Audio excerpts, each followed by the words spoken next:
Jubilant FoodWorks CEO resigns. Jubilant Foodwork के CEO ने अभी रिजाइन कर दिया है। क्या ये कंपनी के लिए बैड न्यूज़ है? क्या ये कंपनी के लिए अच्छा न्यूज़ है? आइए हम इसको जानने की कोशिश करते हैं। Jubilant Foodwork master franchise of brand such as Domino's and Dunkin Donuts, ये फेमस फ्रेंचाइजी इस कंपनी के पास है। और इस कंपनी के CEO Prateek Rashmikant Pota has resigned. उन्होंने रिजाइन कर दिया। The company board on the Friday accepted the designation. Company board के बोर्ड मेंबर्स ने इसके डिजिग्नेशन को स्वीकार कर लिया है। एक कंपनी में अभी जून 15 तक बने रहेंगे, ऐसा कंपनी का मानना है।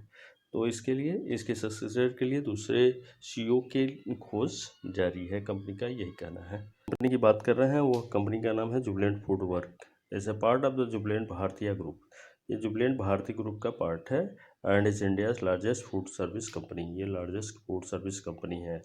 ये कई ब्रांड्स में वर्क करती है, डोमिनोज पिज्ज़ा एंड अदर कंपनियों के इसके फ्रेंचाइजीज हैं। फिन ट्रैक में आपका स्वागत है। आज हम बात करेंगे जुबिलेंट फूड इंडस्ट्री के विषय में। जुबिलेंट फूड इंडस्ट्री एक माना जाना नाम है फूड सेक्टर या क्यूएसआर सेक्टर की बात करें तो। ये क्यूएसआर सेक्टर या food segment, fast food segment की बात करें तो यंग जनरेशन काफ़ी इसको लाइक करती है और काफ़ी पॉपुलर ब्रांड है और इसमें इसकी मोनोपोली भी है। तो इसके कुछ ब्रांड काफ़ी पॉपुलर है इंडिया में, जिससे कि उम्मीद लगाई जा सकती है कि आगे फ्यूचर में कंपनी हमें काफ़ी अच्छा रिटर्न बना के देगी। तो आइए हम बात करते हैं इस कंपनी के विषय में। डिलाइटिंग कंज्यूमर एवरीडे इनका स्लोगन है। दूसरा ब्रांड इसका है डंकिन डोनट्स। ये ब्रांड भी काफ़ी फेमस है, ये फ्रेंचाइजी मॉडल है। हॉन्ग्स किचन कर ये कंपनी का खुद का ब्रांड है और ये सेल्फ ब्रांडेड किया गया है कंपनी का। तो ये भी काफ़ी अच्छा पॉपुलर हो रहा है। अभी इसके 7 ब्रांचेस इंडिया में खुल चुके हैं। एकदम के नाम से भी एक ब्रांड इनको हाईलाइटेड है और ये इसमें भी वर्क कर रहे हैं। ये ब्रांड भी काफ़ी अच्छा प्रॉफिट बना के दे रहा है। अभी इसका हालांकि मार्केट शेयर बहुत कम है। ये कंपनी काफ़ी डोमिनेंट कंपनी मानी जा सकती है, क्योंकि ये ऐसे सेक्टर में काम करती है जो इसकी फ्रेंचाइजी काफ़ी बड़े पैमाने पर ग्रो कर रही है। तो आज हम इसके चार्ट पैटर्न को देखते हैं। तो ये चार्ट पैटर्न में हमें दिखाई दे रहा है कि वन डे में भी थोड़ी सी गिरावट है, लेकिन ये कंपनी अभी वन डे में भी 4% का ग्रो दिखा रही है। तो 5 दिनों की बात करते हैं तो 5 डे में कंपनी ने 15% का ग्रोथ करके दिखाया हुआ है और 1 मंथ की अगर बात करते हैं तो कंपनी में थोड़ी सी गिरावट है, -2% का। तो क्या हम इसको 5 डे या 1 मंथ में इसको एनालाइज कर सकते हैं कि ये कंपनी अच्छी है कि बुरी? नहीं दोस्तों, कभी नहीं। तो हम ऐसा क्यों मान लेते हैं कि शॉर्ट टर्म में ही हम बहुत कुछ कंपनियों के विषय में जान जाते हैं, जबकि हमको पता ही नहीं चलता है 1 मंथ में कि कंपनी क्या स्ट्रांग है या ये वीक है।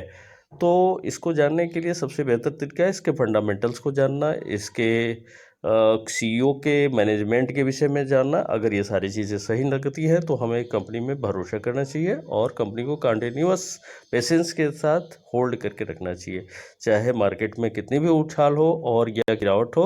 लेकिन हमें अपने कन्विक्शन पर भरोसा रखना चाहिए, अपने स्टडी पे भरोसा रखना चाहिए। अगर स्टॉक मार्केट में कंपनियों को जानना है तो हमें कंटिन्यूअस स्टडी की ज़रूरत पड़ती है। लॉन्ग टर्म में कंटिन्यूअस स्टडी अगर करते हैं तो ज़रूर कंपनियों के विषय में काफ़ी अच्छी हमें जानकारी मिलती है। तो आइए हम देखते हैं 6 मंथ में कितना ग्रो कर दी है कंपनी। तो 6 मंथ में देखते हैं 30% के माइनस में चल रही है कंपनी। अगर 1 ईयर की बात करते हैं तो 1 ईयर में कंपनी ने -3% का निगेटिव रिटर्न बना के दिया हुआ है। तो इसको चार्ट को देखते हुए मुझे लग रहा है कंपनी काफ़ी बैड परफॉर्म कर रही है। 1 ईयर में हमें कोई रिजल्ट नहीं दिए, लेकिन कंपनी ने काफ़ी अच्छा ग्रो किया हुआ है। लेकिन ये चूँकि अभी वार का सिचुएशन है और यूक्रेन रशिया का वार कंटिन्यूअस चल रहा है, जिसकी वजह से कंपनी में गिरावट है और जिससे ये हमें दिख रहा है कि कंपनी काफ़ी माइनस में चल रही है। लेकिन ऐसा नहीं है, कंपनी काफ़ी ग्रो कर रही थी, 1 ईयर में वेस्ट करके दिखाई थी, लेकिन अभी हाल के सिचुएशन के हिसाब से कंपनी में गिरावट आई है। अगर इसके हम 5 ईयर के चार्ट पैटर्न को देखते हैं तो 5 ईयर में हमें दिखा रही है कंपनी कि 418% इस गिरावट में भी प्रॉफिट करके दे के हमें लाभान्वित की है। तो हमें इस कंपनी को अच्छे से जांचने के लिए इसके फंडामेंटल, इसके क्वार्टरली रिजल्ट एंड इसमें बारोइंग के पैराग्राफ को भी हमें कंसिडर करना चाहिए कि ग्रो हो रही कि नहीं है। इसके हमको वेबसाइट भी विजिट करना चाहिए। वेबसाइट से हमें ये भी पता चलता है कि क्या क्या ब्रांड में ये काम कर रही है और इसके ब्रांड कैसे ग्रोथ कर रहे हैं। तो कंपनियों को जानने का सबसे आसान तरीका है कि हम ऑल अराउंड इसके एनालिसिस को कंसीडर करें। तो हम 10 to 15 मिनट में हम इसको पूरी फाइनलाइज नहीं कर सकते। जैसे कि है इसको हम पार्ट वाइज 2, 3, 4, 5 टाइम में डिवाइड करके इसके पूरे एनालिसिस को हम कंसीडर कर सकते हैं। तो आइए हम आज इसके अदर फाइनेंशियल के विषय में बात करते हैं। तो exclusive right for Domino's brand का एक्सक्लूसिव राइट्स है कंपनी के पास सिंस 1996 से। The company has exclusive rights restaurant in India. It's the largest franchise of Domino's brand outside the USA. It has also been granted exclusive right of the Domino's brand for Sri Lanka और India के लिए, साथ में बांग्लादेश और नेपाल के लिए भी इसको एक्सक्लूसिव राइट मिला हुआ है इस कंपनी को इसके फ्रेंचाइज को रन करने के लिए। It operates it's Sri Lanka business through it's wholly owned subsidiary Jubilant food works Sri Lanka private limited के नाम से भी ये कंपनी चलती है। होली ओन्ड सब्सिडियरी है इस कंपनी की। It operates it's business in the Bangladesh through Jubilant golden harvest के नाम से। तो इस कंपनी में हमने देखा है कि ये सभी डोमिनोज को ब्रांचेस को अलग अलग कंट्री में भी रन कर रही है कंपनी अपने सब्सिडियरी के साथ। JFL means Jubilant Food Industries Limited is focus on scaling up its other brand. इसके अदर ब्रांड जो है उनको स्केल अप करने पे फोकस कर रही है अक्रॉस वेरियस क्यूजिन्स 2012 से। The company acquire master franchise right of Dunkin Donuts brand. ये भी काफ़ी फेमस ब्रांड है और ये काफ़ी ऐसा पॉपुलर है इंडिया में।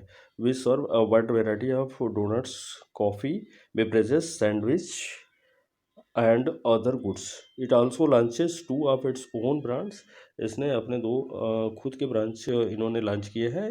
फर्स्ट का नाम है हॉन्ग्स किचन और सेकंड का नाम है chef boss recently with the in the business of the Chinese cuisine and FMCG respectively. A large network of stores around India and other nearby countries. ये India और other country में बहुत बड़ा network company का है, franchise network. Its own 330+ stores of the Domino's and 30 store of Dunkin Donuts and 5 store of its own brand Hong Kitchen. It also won 22 Domino's store in Sri Lanka and 4 Domino's store in the Bangladesh. Company काफ़ी तेज़ी से अपना expansion पर focus कर रही है। अभी India में कंपनी का ये स्टोर हॉन्ग्स अपना खुद का जो स्टोर है उसका काफ़ी तेज़ी से ग्रो करते हुए अभी 7 स्टोर इंडिया में खोल चुकी है कंपनी ने। तो इस तरह से हम देखते हैं कंपनी इस अपने सेगमेंट में काफ़ी फोकस है। It owns a total 8 supply chain centres and 4 distributor centre across India. पूरे भारत भर में 8 सप्लाई चेन और 4 डिस्ट्रीब्यूटर सेंटर भी खोल के रखी हुई है। Raw material demand all it's 1400 store. इसके 1400 स्टोर से रॉ मटेरियल की सप्लाई की जाती है। ये खुद ही रॉ मटेरियल को अपना मैनेज करती है कंपनी। तो 37,804 करोड़ की मार्केट कैपिटलाइजेशन है कंपनी की। करेंट वैल्यू की बात करते हैं, हाई करेंट प्राइस की बात करते हैं तो 2865 और हाई एंड लो की बात करते हैं तो 4590 तक कंपनी ने ग्रो की थी और लोवेस्ट में 2475 था। स्टॉक भी 88 रुपीज़ है जो कि काफ़ी हाई है। बुक वैल्यू 130 है। डिविडेंड 8.21 है। डिविडेंड भी कंपनी देती है, बहुत नॉमिनल डिविडेंड है। आरओसी और आरओई की बात करें तो कंपनी का आरओई आरओसी भी काफ़ी बेहतर दिखाई दे रहा है।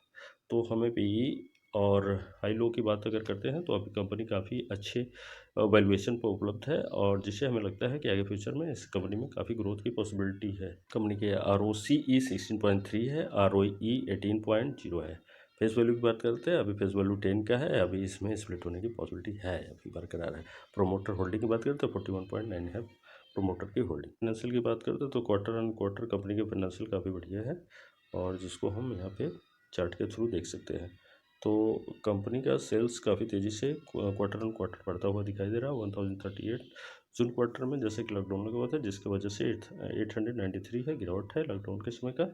उसके बाद सितंबर में कंपनी ने अपने सेल्स को सुधारा है, 1116 है। और दिसंबर क्वार्टर में अगर देखते हैं तो 1211 है कंपनी का। तो सेल्स तो हमें काफ़ी अच्छा ग्रो करते हुए दिखाई दे रहा है।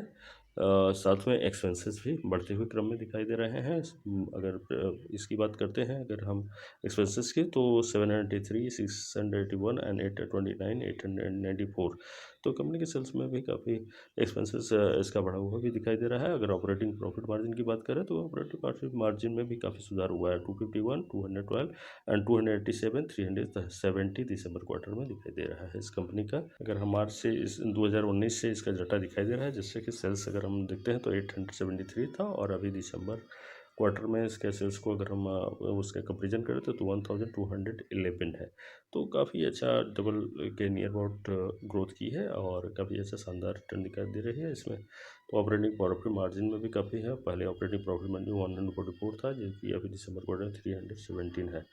तो यहाँ भी काफ़ी सुधार है, और लगातार ऑपरेटिंग प्रॉफिट मार्जिन में भी 26% का ग्रोथ है। अदर इनकम की बात करें तो अदर इनकम तो एक सामान्य है। इंटरेस्ट की बात करें तो इंटरेस्ट हमें दिखाई दे रहा है कि बढ़ते हुए क्रम में दिखाई दे रहा है, जो कि हम देख रहे हैं कि पहले 2019 की बात करते हैं तो इंटरेस्ट कोई नहीं था, यानी कि कंपनी में कोई कर्ज नहीं था। फिर धीरे धीरे 14 और 41 और लगभग नियर अबाउट इसी के रेंज में अभी ये इसके इंटरेस्ट पेड करती हुई कंपनी दिखाई। डिप्रिसिएशन में भी कर रहा है, तो डिप्रिसिएशन भी एक रेंज में थोड़ा थोड़ा बढ़ता हुआ दिखाई दे रहा है, जो कि ये अच्छी बात नहीं है।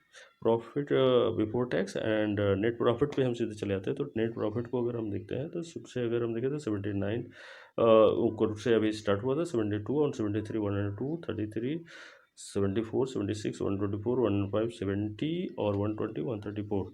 तो स्टेबल प्रॉफिट हमें नहीं दिखाई दे रहा है, या थोड़ा प्रभाव तो इस कोविड का असर भी है, लेकिन पहले से भी फिर भी काफ़ी अच्छा ग्रोथ अभी हमें दिखाई पड़ रहा है। अगर जैसे कि ईपीएस की भी बात करें तो ईपीएस भी कंपनी का सुधरता हुआ दिखाई दे रहा है, जो पहले 7.99 था, 5 था, फिर अभी 9.11 एंड 10 दिसंबर क्वार्टर में। अगर इस प्रॉफिट लॉस की बात करें कंपनी का, तो प्रॉफिट लॉस भी हमें काफ़ी शानदार दिखाई दे रहा है। तो अगर हम इसको देखें प्रॉफिट लॉस किस ईयर से दिखाई दे रहा है, तो प्रॉफिट एंड लॉस 2010 से शो कर रहा है, नियर अबाउट 12 ईयर का। तो प्रॉफिट लॉस की अगर बात करते हैं तो यहाँ से सेल्स 424 का है। ईयर ऑन ईयर की बात करते हैं तो अभी इस क्वार्टर में अगर हम देखते हैं 2021 में 3312 था, लेकिन अभी ट्रेडिंग ट्रेडिंग 12 मंथ की बात करते हैं तो 4258 है। और प्रॉफिट मार्जिन भी काफ़ी शानदार सुधार हुआ है, जो कि इस कंपनी का शो कर रहा है। तो आगे फ्यूचर में इससे उम्मीद की जा सकती है काफ़ी बढ़िया कर रहा है। अगर नेट प्रॉफिट की भी बात करें तो नेट प्रॉफिट 33 करोड़ था, जो कि अब बढ़ के दिसंबर क्वार्टर तक ये 429 करोड़ तक हुआ। तो 33 करोड़ से अभी 429 करोड़ हो गया है, जो कि ये अपनी ग्रोथ को प्रोस्पेक्ट को उजागर करता है कि ये कंपनी लगातार ग्रोइंग कंपनी है। हाँ, थोड़ा सा स्लो चलती है, इसलिए इसमें पेशेंस की ज़्यादा ज़रूरत है।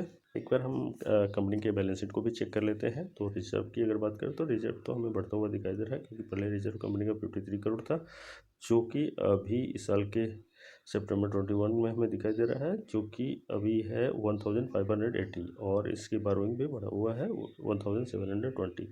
तो बारोइंग के साथ अगर प्रॉफिटेबिलिटी और रिजर्व भी बढ़ा हुआ है, तो इससे हमें कोई घबराने की बात नहीं है। ये धीरे धीरे ग्रोइंग कंपनियों में चलता है, और स्लो कम हो जाएगा, जैसा ऐसा अनुमान लगाया जा सकता है। तो इस कंपनी की अगर अदर फैक्टर की बात करें तो हम देख सकते हैं कंपनी का प्रोमोटर के पास 441.94 है, और ये लगातार बना हुआ है प्रोमोटर की होल्डिंग। और एफ की बात करें तो 40.87, 41.72, 41.41, तो near about same he range में ये दिखाई दे रहा है। अगर डी भी इसमें काफ़ी अच्छे पेमेंट पे है, जो कि 11 से 10% के रेंज में होल्ड करके बैठे हुए हैं। गवर्नमेंट में भी थोड़ी सी हिस्सेदारी है, पब्लिक भी 6.6%, 60% की है। अदर इक्विटी भी होल्डर है तो 1.9 है। तो हम सारा मिला के अगर इसको देखते हैं होल्डिंग के बाद, तो एकदम सही तरीके से बटा हुआ है। सारे लोग अच्छे तरीके से इस कंपनी में विश्वास दिखाते हुए इस कंपनी को होल्ड करके रखे हुए हैं।